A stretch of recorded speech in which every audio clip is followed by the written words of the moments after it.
ზოგადად პოპულარული არის ხოლმე სოციალურ ქსელებში ფსიქოლოგების ვიდეოები, უამრავი კომენტარია და ხშირად შეხვედრია მათ შორის ჩვენს ვიდეოებზე ცოტა ასაკიანი ხალხი წერს ხოლმე დაახლოებით ასეთ რაღაცას, რომ სად იყო ჩემ დროს ამდენი ზრუნვა.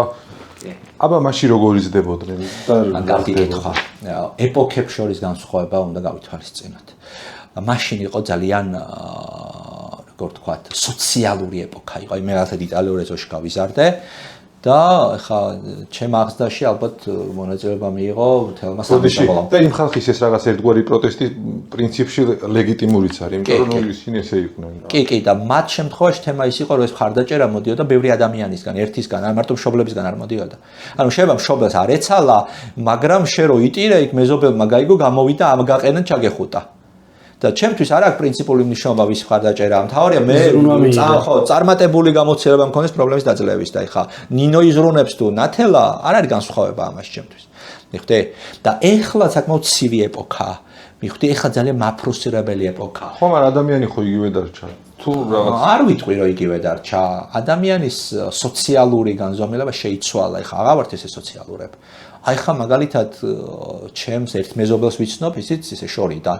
არა და 4 წელი აღწევდა. და იტალიურ ეზოში რა ამბობი? ო, იტალიურ ეზოში ყველაფერი ერთმანეთზე ვიცოდით, რასაო ვიღაცას რო კარტოფილი გაუთავდა, უკვე ვიცოდით და გამხონდა, სანამ ის ვიხტებოდა რომ გაუთავდა, მე უკვე მიმქონდა კარტოფილი. მიხდი? აი რეგიონში სხვათა შორის დარჩა მაინც მსგავსი. აი დიდი ქალაქის პრობლემა უფრო ის რასაც ამბობ, რომ შეიძლება წლები გავიდეს და კარის მეზობელი ვერ გავიცნო. ამიტომ ეხა გეტყვი კარგ რაღაცას. აი ალბათ დაფიქრებულ ხართ, რატომ არის ამდენი ფსიქოლოგიური პრობლემა საზოგადოებაში. ეს არის ერთ-ერთი უმთავრესი მიზეზი, იმიტომ რომ ის მხარდამჭერი გარემო, გამკურნებელი გარემო იყო. ანუ აი პირობითად პროფესიები ხო ჩდება ახალ და პროფესიები მეტო ჩდება, რომ საჭიროება ჩდება. ეხლა ფსიქოთერაპევტის საჭიროება იმიტომ გაჩნდა, რომ მანამდე ფსიქოთერაპევტის როლს ითავსებდა სოციუმი და წარმატებით, რომ დაждდებოდი ყავაზე, თურქულ ყავაზე. მეზობელთან კი იჭორავებდეთ, დაიცლებოდეთ. თლათ იგივე ეფექტი არ ქონდა, მაგრამ ახლოს არის თერაპია, იმიტომ რომ კათარზისის პრინციპია ისიც, რომ იქ რო ეტყვი, რომ ვაიმე ვღელავ, იმიტომ რომ ჩემი შვილი ახლა აბიტურიენტია, აბარებს, აქ ის თერაპიული ეფექტი ფაქტიურად მიიღე. გამიგე?